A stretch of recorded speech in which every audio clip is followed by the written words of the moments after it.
Hey there everyone, Mazarok here, and today we are doing the Beginner's Guide to Vengeance Demon Hunter. If you're just picking up this spec, let's get into it.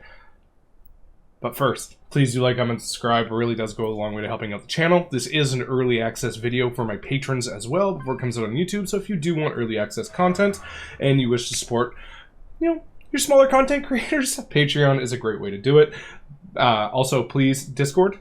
If you want to come in, ask questions, hang out with a wonderful community full of great people, Discord's the place to do it. And as well, Twitch. You can come watch me stream, come play all of this, come see me play all of the tanks live. Alright, so we're going to start with active mitigation and defensives for Vengeance Demon Hunter.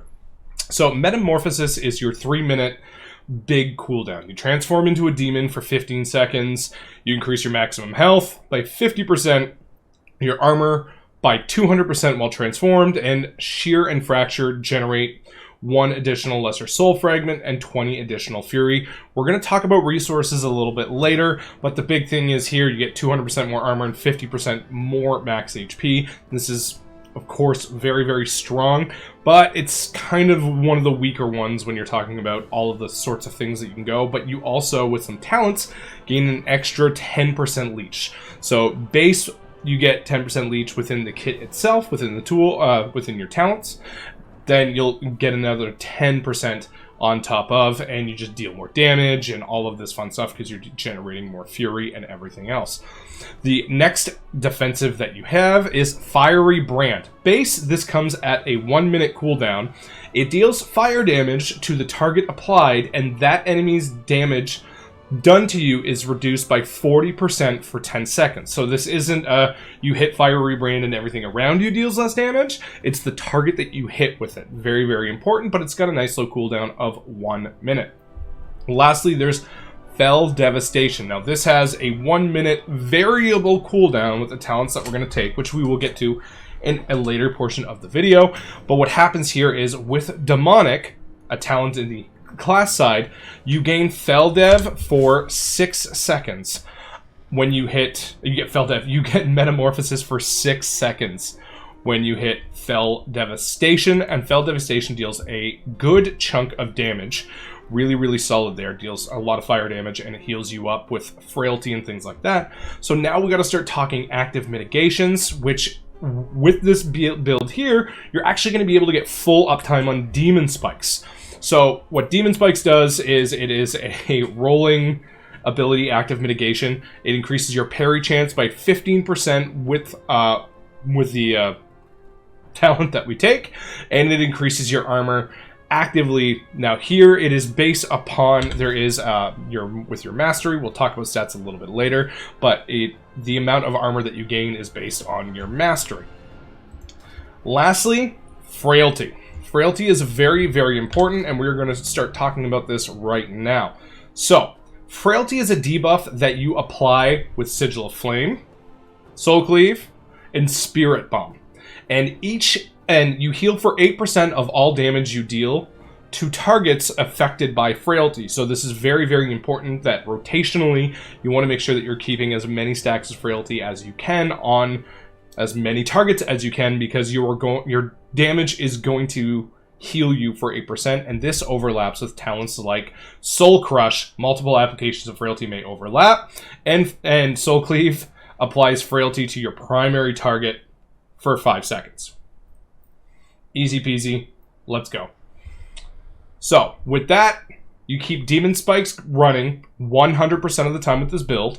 Talents like Feed the Demon is going to reduce that every time you use a Soul Fragment, which you break with Fracture and some other abilities as well. Elysian Decree will give you some fragments and things like that.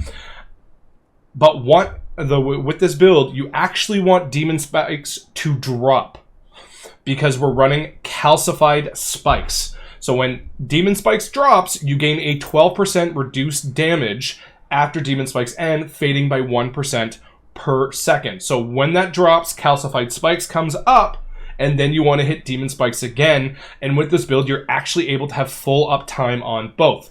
Towards the end of your Demon Spikes, the Calcified Spikes are going to be a little bit lower in that damage, but you're always able to reduce that damage wherever possible. Now, the build I'm running here is a lot more defense-oriented than it is offense-oriented, because there are some really cranking builds, but they're kind of also really glass cannon.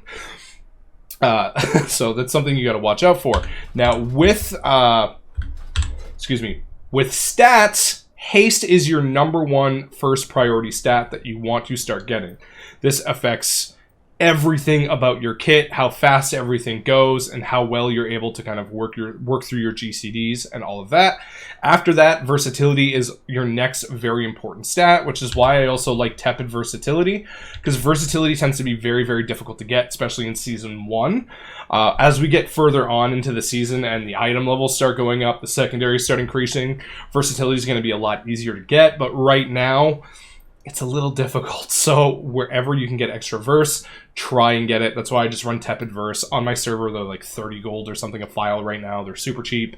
So it's a really, really nice, and this is a nice way to shore up your defensives. But haste is the first, versatility is the second. Now, when it comes to critical strike and mastery, so critical strike will actually increase your parry chance by the rating that's there. So if you look at the critical strike chance, I have 2377. If we go into my parry, the parry of 2377 is from the critical strike chance. So if you get something like a 5% critical strike increase from Algathar Academy, you will not get increased parry, because that increases the percentage chance and not the critical rating stat itself. But if you get something like Hunger of the Pack that increases your critical strike rating, it will also increase your parry. And parry is a very important stat for Mythic Plus. So this is something that you're going to want to be getting a little bit more of and focusing a little bit more on for Mythic Plus. But Mastery increases your armor by 28% of your agility. Armor bonus is doubled while in Demon Spikes. Now that 28% is based on the Mastery that I have now, so we'll call it X amount of agility and all that fun stuff. And the Mastery increases your attack power as well. So Mastery is a little bit better for Raid. Critical Strike is better for Mythic Plus. These aren't things you want to dump anyway, but I have noticed that Critical Strike and Mastery are some of the more easy secondaries to get. So when you're looking for gear, it's obviously item level first, then haste, verse, and then crit mastery are kind of where you want to be to get as tanky as possible. So as we're talking with rotation, we do have a lot of talents in here that synergize around Immolation Aura, which I find works really, really well with the critical strike anyway. So that's where I've been trying to get more of all of my critical strike. Things like your Aura of Pain increases the critical strike chance of Immolation Aura. Immolation Aura also increases your armor by 20% and causes melee attacks to suffer fire damage. Immolation Aura generates Fury when it deals critical strike damage. There's a lot of synergies there with Immolation Aura and critical strike, so that's where in Mythic Plus, the more targets it hits, every time it deals damage, the more chance you critical strike, the more fury you gain. It all feeds into one another, and this is very important to do because Vengeance doesn't have a lot of buttons. It doesn't have a lot of things to deal with a lot of mechanics. You have your kit is very good and very solid, but you're always kind of lacking something, and if you misplay something, you can be in a little bit more danger than, if you ran, a Protection Paladin or Protection Warrior or whatever have you not. That's not to say Vengeance is weak at all. It needs a little bit of help. I have a different video on that already. If you can see here, this entire section of columns doesn't even have a talent point into it. That's kind of a problem. But I discussed that in a video that's linked down below if you're looking for it. Rotationally in single target, you're going to want to be focusing on Soul Cleave more than you're going to want to be focusing on Spirit Bomb unless you get a proc. Now, your tier set for Season 1 does increase Spirit Bomb damage, but this is going to be, I'm trying to do this for, all of Dragonflight. Unless there's significant changes, this one will already be unlisted if there is, by the way. But if there's significant changes, I will change accordingly. But in single target, Soul Cleave is going to allow you, at the cost of 2 Soul Fragments, to apply and maintain a lot more frailty stacks on a single target than Spirit Bomb is at the cost of 4 or 5. Now, Spirit Bomb is a variable soul fragment cost ability, but for it to do your most amount of damage, you really want to do it around 4 to 5 soul fragments instead of 2 to 3.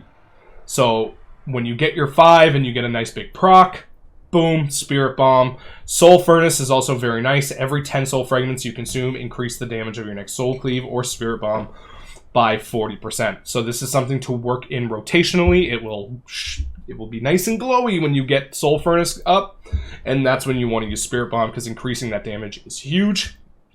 But mainly in AoE, you're going Spirit Bomb wherever you can, and then in single target, 2 targets, Soul Cleave tends to kind of win out as one of the better options. But really, there's not a whole lot of difficulty to the rotation of Vengeance, which is really, really nice. You can get around quickly with Infernal Strike. You have lots of abilities to break souls, such as Elysian Decree will break souls as well. Sigil of Flame will apply Frailty. Fracture breaks souls. And of course with Immolation Aura as well, we have Fallout, so Immolation's initial burst has a chance to shatter soul fragments as well, and Immolation Aura is a nice, low cooldown. For me, it's 12 seconds. So this is something that you can work in rotationally. Break souls, use them for Spirit Bomb and Soul Cleaves, heal yourself back up, keep Demon Spikes up 100% of the time, keep Calcified Spikes up as close to 100% as you can. Of course, when you're starting a fresh pack, you have to wait for your current Demon Spikes to be able to, drop off to get Calcified Spikes. So you are a little bit more in danger at the start of a pack, and then once their first Demon Spike drops off, you get Calcified Spikes up.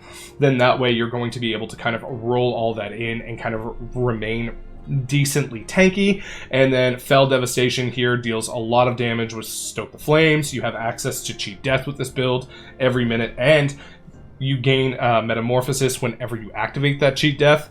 I have noticed that once I started getting into the 16, 17, 18 keys, there is a Fiery Brand build that deals a chunk of damage like I talked about earlier, but that started making me feel really, really glass cannon-y. I deal a lot of damage, but then you gotta bolt. Like, there's not much else you can do. I'm not a fan of Frauded of the Flames for various reasons, but if that's something you want to run to gain extra tankiness, you can. I've seen a lot of people run it, and that's completely fine. I do like Elysian Decree. It deals a lot of damage. It gives me soul fragments every time that I want them and need them. It's just a better pick for me, and I enjoy the playstyle a little bit better. There's also some things like Soulmonger. This is a flex talent. I've come to like it a little bit more because when you consume a soul fragment that would heal you above full health, it shields you for a maximum 54k. This actually does do a considerable amount of healing over time. Will help with bosses and can help with tank busters if you can get enough soul cleaves off before a tank buster will come in and things like that. But this is not always the most optimal talent, depending on if you want to put it in somewhere else. There's definitely some ways to increase your fire damage and things like that. You can play around with the tree, but the important things to get here, of course, Fiery Brand, Deflecting Spikes, get the extended spikes as well. This is how you're going to get your full uptime. Spirit Bomb, Soul Furnace, Soul Crush is very, very important to how this build works, and Demonic as well. But all in all, basically, jump into a pack with your Demon Spikes up, hit Immolation Aura. Do not hit Immolation Aura while you are jumping or before you're around packs, because you want that Fallout initial burst of soul fragments, or you're going to start feeling very, very squishy at the start of pulls. So jump, land, Immolation Aura, and get your Soul Cleave, Spirit Bomb, Fracture rotation going. Break souls, use them, and just keep on going. Really, it's not a whole lot of complication, but with time you're going to notice that you're going to have to start timing things incredibly well, such as your Fiery Brands, your Feldev, and things like that. And I did say that Feldev does have a varying cooldown, and that is because of Dark Glare Boon. When Feldev fully finishes its cast, you need to fully finish the channel. It refreshes 20 to 40% of its cooldown rotation and refunds 20 to 40% of its fury. So it is variable down from 1 minute. If I'm not mistaken, it's like 36 seconds is like the best that you can get it. I think I got that math approximately right. 36 to 38 seconds on the better end of things. I really wish Feldev, we had Dark Glare Boon with like a 45-second Feldev. That would make it feel better, but is what it is. All in all, this is kind of the beginner's build that I would work with and go from there. Once you start getting into much higher keys, you can start optimizing things around, like Charred Warblades does not deal Does not do a whole lot of healing over time, unfortunately, because it's 3% of the fire damage you deal, but for a beginner that can be very helpful, where that talent point could be spent elsewhere once you start getting up into higher keys. All in all, that is the kind of guide for Vengeance Demon Hunter today for beginner. Hopefully you guys enjoy the spec and pick it up and have a lot of fun. It has a ton of utility. You know, I didn't talk about Sigil of Silence, Chaos Nova, Imprison, Purge. You have a lot of buttons that you can take that are really, really good to be using. And of course, you can just zip around with your wings and have a lot of fun with Infernal Strikes. That is Vengeance. I hope you all have a good one. Thank you very much for listening. Thank you very much for watching, everyone. Have yourselves a good one and happy tanking.